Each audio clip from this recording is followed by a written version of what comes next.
Olá, meninas! Sejam muito bem-vindas a mais um episódio do podcast Mulheres de Produto, o podcast mais empoderado de tech. Meu nome é Suelen Ramos e hoje a gente vai falar um pouco sobre cultura de inovação. O que a gente de fato precisa fazer para ter essa cultura de inovação? O que é o nosso feijão com arroz para a gente de fato começar a inovar no dia a dia? Esse é meu primeiro episódio solo e ele é baseado em uma palestra que eu dei em outubro, na Semana de Inovação ali de Cascavel, e eu pensei em adaptar um pouquinho aqui o formato para o nosso podcast também. Bom, e para poder começar falando sobre inovação, eu vou trazer aqui uma frase do Steve Jobs que ele falou quando ele deu uma entrevista à revista Business Week em 2004, ou seja, 21 anos atrás. Ele fala que a inovação surge quando você diz não para mil coisas. A gente sempre está pensando em novos mercados e como a gente pode ingressar, mas é só o dizer não que você pode se concentrar nas coisas que realmente são importantes. E é exatamente sobre isso que a gente vai falar aqui. Como que a gente consegue pensar inovação, como a gente vai partir desse lugar em que a gente não vai se aprofundar conceitualmente em si o que é inovação, mas sim tentar trazer exemplos práticos e passos práticos de fato para que a gente tenha esse comportamento inovador e consiga compartilhar e disseminar no lugar onde a gente trabalha essa cultura de inovação, atravessando também, é claro, a cultura de produtos digitais. E aí, eu tentei sumarizar, assim, sei lá, 5 passos fundamentais, que estão conectados também ali com a cultura de produto no dia a dia, mas muitas vezes a gente se esquece de fazer isso, e para mim esses são os passos que de fato fazem a gente ter uma cultura inovadora ou inovar dentro de um produto no contexto interno da empresa, ou que também seja customer face. Então, o primeiro passo que eu vejo aqui que pode nos ajudar a ter essa cultura seria entender profundamente o problema. Isso pode parecer super clichê, a gente sempre fala sobre isso, mas para mim a inovação ela começa com a empatia e não com a tecnologia. Então, o primeiro passo aqui para a gente inovar, ele não tem nada a ver com tecnologia, IA, soluções disruptivas. O primeiro passo ele vai começar com pessoas, com as dores, com os problemas e com os contextos. Então, hoje eu trabalho em uma área cujo core da estratégia é inteligência artificial. E no comecinho assim do semestre eu também estava dando uma palestra sobre como uma IA Product Manager pode agir no dia a dia. Mesmo sendo um contexto diferente da pauta que a gente está trazendo aqui hoje, eu comecei falando também sobre pessoas. Então, para mim, o primeiro passo quando a gente está na área de produto, quando a gente está desenvolvendo produtos para outras pessoas, sempre vai ser o nosso cliente. Então, a nossa mentalidade, ela sempre precisa estar em people first e não em tech first. E isso não é só um princípio bobo, isso também está super alinhado ali com o design thinking, que é uma abordagem criativa para a solução de problemas complexos, com ênfase aí no ser humano. Então, a primeira etapa da inovação sempre vai ser a empatia. Então, essa capacidade de entender profundamente as dores, necessidades e contextos das pessoas antes da gente vir e propor qualquer solução. Tem uma notícia do Estadão que saiu esse ano que fala que mais de 95% dos novos produtos lançados no mercado fracassam. E não é por falta de qualidade ou recursos, e sim porque eles se concentram em resolver o problema errado. Ou seja, a clareza do problema é o maior preditor ali do sucesso ou da falha de uma solução. Então, como que a gente pode de fato fazer isso de maneira constante, voltar sempre, né, para o problema, para que inovar não seja apenas uma onda passageira, né? Ou um caso meio que isolado dentro do nosso produto ou dentro do nosso time. Eu trouxe algumas ferramentas e aqui, mais do que o framework, é para a gente conseguir usar isso mesmo no dia a dia, então é para a gente focar muito mais no racional desse framework do que na ferramenta em si. E são super simples, provavelmente vocês já devem ter ouvido e pensado, nossa, acho que isso aqui é super bobo, não vou utilizar, mas realmente ajuda no dia a dia. Então, algumas ferramentas para a gente poder ir mais fundo na dor do cliente, de fato entender o problema que a gente está querendo resolver. O primeiro é o 5W2Hs, porque ele ajuda ali a gente a organizar o raciocínio e estruturar uma ideia de maneira mais clara. Então, ele responde a 7 perguntas simples. O que, por quê, onde, quando, como, quem e quanto. Aqui eu falo em português, mas é 5W2Hs porque é em inglês que você fala. Então, what, why, where. E ele é super ótimo, assim, para explicar novas iniciativas, deixa o time super alinhado e também ajuda a gente a garantir que todos estão entendendo o porquê será feito e como será feito. Eu geralmente utilizo isso quando eu vou fazer um kickoff para o meu time. Então, quero apresentar para o time uma ideia nova, uma iniciativa nova que a gente vai tocar, ou o time não está entendendo o porquê determinada coisa está acontecendo. Então, eu gosto de primeiro fazer um sumário executivo com 5W2Hs, e aí depois eu vou deep dive em alguma dessas partes que seja mais relevante para o time conseguir entender o que a gente está fazendo. Então, de fato, eu uso isso para conseguir organizar o raciocínio e estruturar uma ideia, algo quando eu quero comunicar algo para o time. Também tem o diagrama espinha de peixe, que ele permite a gente visualizar as causas do problema, então ele vai ajudar você a sair do sintoma e enxergar as raízes que realmente geram aquele desafio, né? Separando fatores como pessoas, processos, máquinas, materiais e ambiente. Ele também é super usado para mapear problemas complexos e entender onde agir primeiro. Eu utilizei o diagrama espinha de peixe bem no comecinho, assim, na minha carreira, quando eu não estava entendendo uma análise de dados e por que a gente estava chegando naquele resultado. E aí eu lembro que a pessoa de dados que trabalhava ali na área comigo, ela falou assim, você conhece esse diagrama? Vamos tentar fazer juntos. E aí a gente fez juntos e isso conseguiu me ajudar a ter um pouco mais de clareza e por isso eu trouxe ele para cá.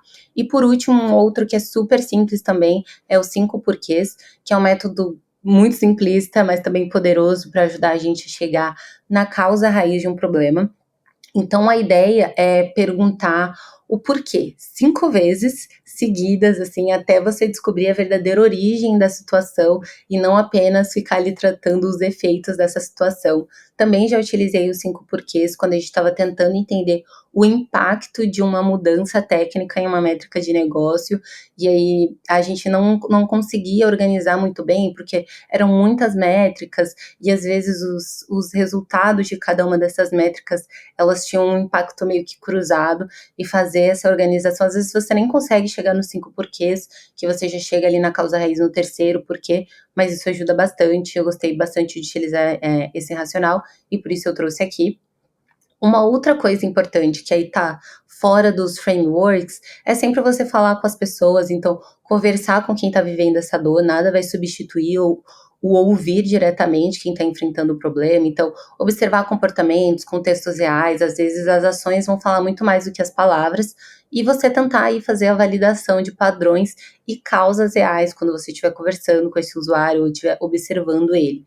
Então ali você reúne aprendizados, identifica o que se repete para tentar buscar entender essa causa raiz do problema antes até mesmo de pensar soluções.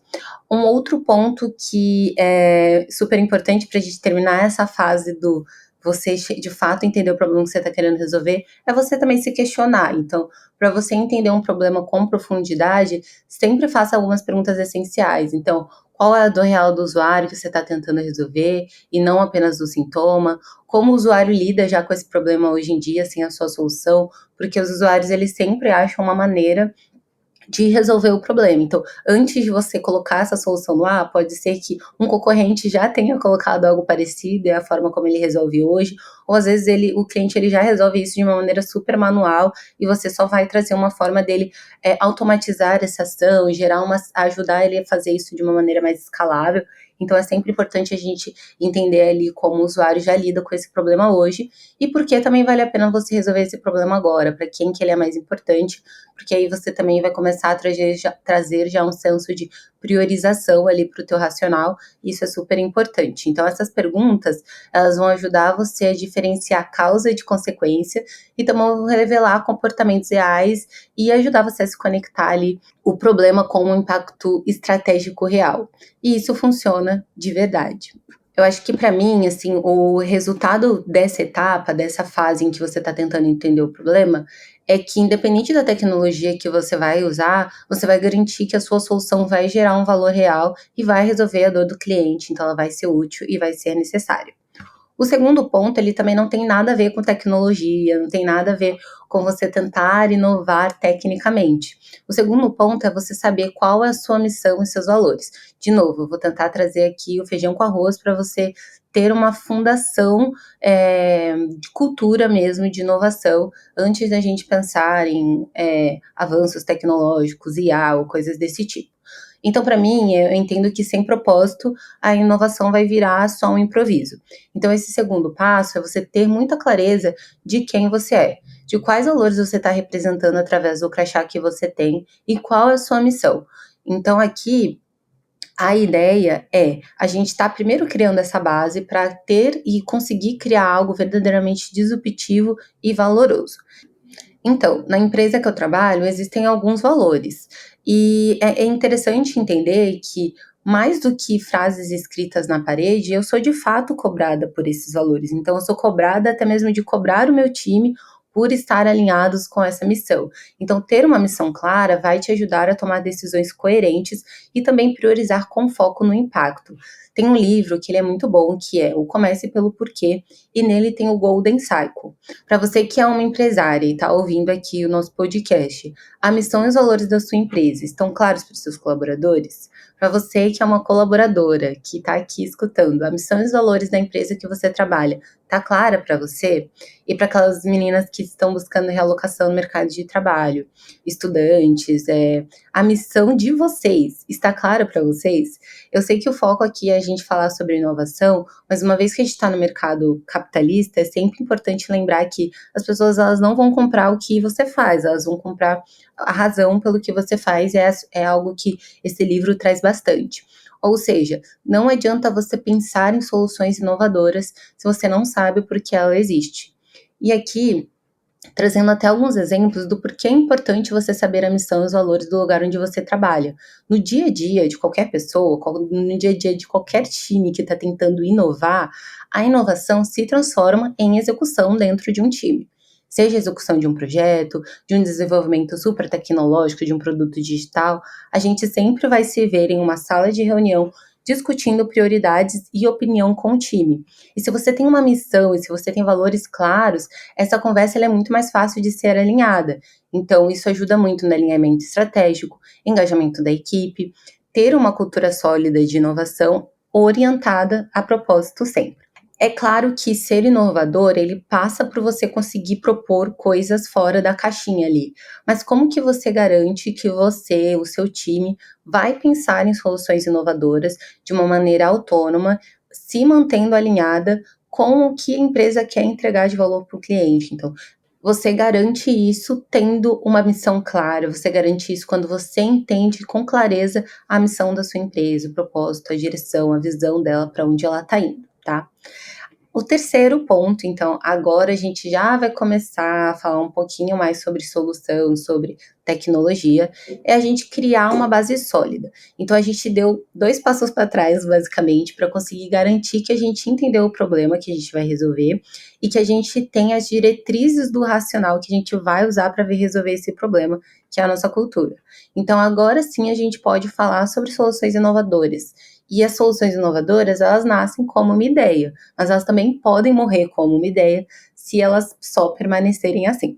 Então, a frase que eu gosto para essa parte aqui, que eu usei nessa parte da palestra foi: não se apaixone pela primeira ideia, inovadores são exploradores, não defensores de uma hipótese. Então, é muito comum quando a gente faz o primeiro passo de emergir ali na dor do cliente e falar com ele para entender o problema, a gente já sai dessa etapa com a ideia da solução. E aí a gente quer morrer com essa etapa. Você está 100% certa de que a sua ideia vai ser um sucesso. A provocação que eu estou trazendo aqui nessa fase é da gente não se apaixonar por a solução. E assim, de novo, isso é algo que é super repetitivo no mundo de produto, no mundo de tecnologia. Mas é sempre importante lembrar que empresas de tecnologia é muito natural você até ver as pessoas, né, falando isso através do manifesto ágil, então todo mundo trabalha com agilidade, mas na prática é muito mais difícil você colocar esse valor porque a nossa mentalidade ainda é muito presa em processos e não em ter um fluxo iterativo. Então, essa mentalidade, ela está diretamente ligada a não se apaixonar pela primeira solução. Por quê? Quando você está falando de metodologia ágil, você está falando de iteração contínua. Então, o ágil nos ensina a lançar versões pequenas e testar hipóteses e não soluções definitivas. Então, cada entrega é uma oportunidade ali de validar se a solução resolve o problema de fato. Você também tem um aprendizado a partir de dados reais. Então, ao invés de assumir que a sua primeira ideia é a correta, você vai lá buscar aprender com os usuários reais, você vai ajustar a sua hipótese e vai evoluir a solução. Também tem um foco na flexibilidade, então o ágil vai valorizar ali responder mudanças mais do que de fato seguir um plano fixo, e se você se apega à sua primeira ideia, você perde essa flexibilidade essencial. Ou seja, eu trouxe esses pontos aqui do ágil porque é um mindset que de fato transforma soluções em hipóteses testáveis. Então a gente pode aqui propor algo, validar, ajustar, descartar, garantindo que a gente está resolvendo o problema certo e criando valor real. Tem até um episódio aqui do podcast que a gente fala sobre o manifesto ágil, a agilidade morreu. E isso justamente é sobre essa dificuldade da gente conseguir traduzir esses termos, essa teoria linda e bonita, para a prática. Então, por isso é importante, sim, quando a gente está falando de inovação, garantir que essa fundação, esse racional, esse mindset, ele está consolidado antes da gente começar a entrar num mundo de várias tecnologias, muitas possibilidades, que elas são, assim, múltiplas, mas elas vão ser bem direcionadas se você tiver, de fato, um racional bem direcionado.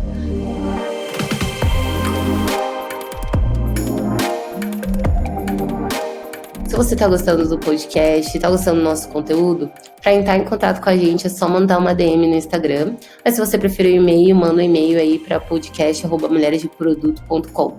E também você pode apoiar a gente de diversas formas, seguindo a gente no seu agregador de podcast mais favorito, ouvindo pela sua plataforma favorita e também deixando like e entrando aí pro Clube MDP, que a partir de R$25 você vai ter vários benefícios, como inclusive passe livre no MDP Curtas, que é os nossos eventos aí que acontecem ao redor do Brasil todinho.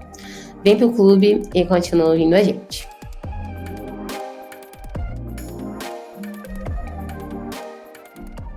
E o que isso, né, o que esses pontos do manifesto ágil têm a ver com não se apaixonar pela solução? É que você vai entender que, na verdade, o que você tem nesse momento em que você está discutindo possíveis maneiras de resolver um problema é que você não tem soluções, você tem hipóteses. Então, se você entende que você está num fluxo iterativo, você primeiro vai estar aberto a validar hipóteses, ao invés de já lançar soluções. E quando você está com essa mentalidade de hipótese, você também consegue expandir essa visão. Então, ok, esse é o problema. Minha primeira hipótese do que esse problema acontece é a Y. A segunda é a X. A terceira é a Z. E para cada uma dessas hipóteses, você vai ter diferentes maneiras de resolver esse problema, que podem ou não usar tecnologia, usar IA, enfim. O como que a tecnologia você vai descobrir mais para frente. Então é isso, a inovação ela não se trata de impor soluções, mas sim de entender e se adaptar a cada mercado. Ter diferentes hipóteses vai te ajudar a adaptar a melhor a tua solução ali para o seu negócio, mercado e principalmente para o seu cliente. A penúltima etapa é testar, aprender e recriar. A citação que eu vou trazer aqui é do Jeff Bezos, infelizmente, mas o que ele fala é: se você dobrar o número de experimentos, você dobra a sua inovação. Então, a gente tem várias hipóteses do que pode estar causando problema. Você tem a missão de ser disruptivo, de inovar, como escolher essas hipóteses. Então, primeiro você prioriza usando seus valores e a sua missão, que foi aquilo que a gente havia conversado, né? Qual a solução que resolve o problema de maneira simples? Qual solução é mais disruptiva? Qual solução dá mais clareza para o meu cliente? Qual solução coloca o meu cliente no centro? Aqui assumindo algumas culturas ou alguns direcionais estratégicos que você poderia ter. E como isso são hipóteses, você vai testar. Então você vai validar a sua ideia e não vai usar a sua posição na empresa, o seu crachá, o seu interesse político, sua vontade de ganhar uma promoção para defender que uma ideia é inovadora. Você vai deixar o seu cliente dizer e o seu cliente vai validar a sua hipótese. Então, ou os dados, né, no caso. Então, isso tira todo o viés que você tem de que uma ideia é inovadora. Porque às vezes a gente está tão distante de quem de fato vai precisar resolver o problema, que o que é inovador para a gente é complexo, estranho e não é útil para o cliente. E aqui a gente nem precisa estar falando de um produto para clientes finais, ou consumidores que estão em contato ali com a tua interface o tempo todo. Isso também super funciona para B2B, para produtos que são de usos essenciais também, não necessariamente área de tecnologia. E por que eu falo isso? No dia que eu falei, que eu fui dar essa palestra, eu não estava em um ambiente em que as pessoas estão acostumadas com produtos digital. E ainda assim, esse é o core que funciona para qualquer empresa que gostaria de ser bem sucedida inovando na vida dos seus clientes. Tem um livro que ele fala fail fast, fail often. Então, fale rápido, fale com frequência. E, de fato, é muito bom. Então, é importante você ter essa mentalidade. Não ter medo de errar quando a gente tem uma hipótese. Ter medo de errar quando a gente acredita que tem uma solução inovadora que não se conecta com a necessidade dos nossos clientes. Um outro ponto, e o último ponto aqui, é adicionar o seu diferencial. Então, tem uma frase, eu não vou conseguir falar o nome dele porque eu acho que é alemão, mas o Albert Tananan, ele traz a frase de que a inovação é ver o que todos veem e pensar o que ninguém pensou. Então, assim, essa última etapa, que também é uma das minhas etapas favoritas, para algumas pessoas ela pode ser até considerada a única etapa de inovação dentro desses 5 pontos, assim, de você conseguir ter essa mentalidade. Mas a inovação, de fato, ela começa lá na etapa 1. Então, reinventar soluções e não apenas resolver os problemas. É sobre isso que essa etapa quer dizer. Para reinventar uma solução, a gente precisa passar por todas essas 4 etapas anteriores. E aqui, nessa etapa, o que a gente vai tentar fazer é trazer o diferencial da marca, da sua empresa, do produto que você está querendo colocar no mercado para resolver um problema real. E como fazemos isso? Eu acho que existem algumas maneiras de fazer isso. A gente deve começar pelo básico, que é se questionando de fato. Mas eu acho que nessa etapa ela envolve bastante você olhar para os lados, você conseguir ali identificar o que o mercado está fazendo, o que o mercado já tem, qual é o básico para você saber. Cara, isso aqui é o básico, para eu ser diferente, eu preciso entregar algo para além disso. Então, existem vários frameworks que também podem nos ajudar nessa etapa, e aqui eu vou ser um pouco repetitiva, mas quando eu estiver falando de framework, eu não estou falando da ferramenta em si, estou falando do racional que esse framework pode te ajudar a construir para você tomar decisões e facilitar o teu dia a dia. E aí, o framework que eu quero mostrar para vocês é o Kano Model, e os 3 principais pontos aqui do Kano Model que podem nos orientar e podem nos ajudar a pensar em ser mais disruptivos, ser inovadores. O primeiro feature que o Kano Model traz são as features must to have, must to be, que são as features básicas. Então, é aquilo que o cliente espera e sem isso ele vai ficar insatisfeito. Então, aqui é você conseguir mapear, ok, eu quero ser disruptivo, mas qual é o básico primeiro? O que não pode faltar? Aí ele traz um outro tipo de feature, que é a feature de desempenho. Então aqui você vai pensar, beleza, já sei qual é o básico, isso aqui o meu produto tem que ter, senão eu não posso nem lançar ele no mercado. Agora eu vou pensar em features, características ali que quanto melhor for a funcionalidade dela, maior vai ser a satisfação do meu cliente. Então vamos supor aqui um chat de suporte, que você está criando ali um produto de chat de suporte para o seu cliente, você sabe ali algumas features que são features básicas, table stake ali para o teu cliente, mas você sabe que o teu cliente quer ser respondido. Uma feature que poderia ser considerado como de performance é você garantir que a latência ali, o tempo de resposta para o teu cliente vai ser sempre abaixo de 0,05 segundos, algo nesse sentido. Então, é algo que você consegue, se você melhorar essa funcionalidade, você pode melhorar ali a satisfação do teu cliente. E aí, a terceira tipo de feature ali que ele traz, ou característica do teu produto, é a delightful. Então, são as características encantadoras, aquelas que são inesperadas e que vão gerar uma surpresa e encantamento. E, de novo, para saber isso, o que vai gerar encantamento, a gente precisa olhar para os lados e entender o que é a feature de performance do meu concorrente, o que está sendo o que é encantador no produto dele, que também está muito ligado ali com a maneira como aquela empresa se posiciona. Então, quando a gente também está pensando nessas features encantadoras, a gente sempre pensa na forma mesmo que a nossa empresa gosta de resolver problemas dos clientes, ou tenta imprimir ali nessa parte alguma característica dessa missão, ou do como a nossa empresa se posiciona.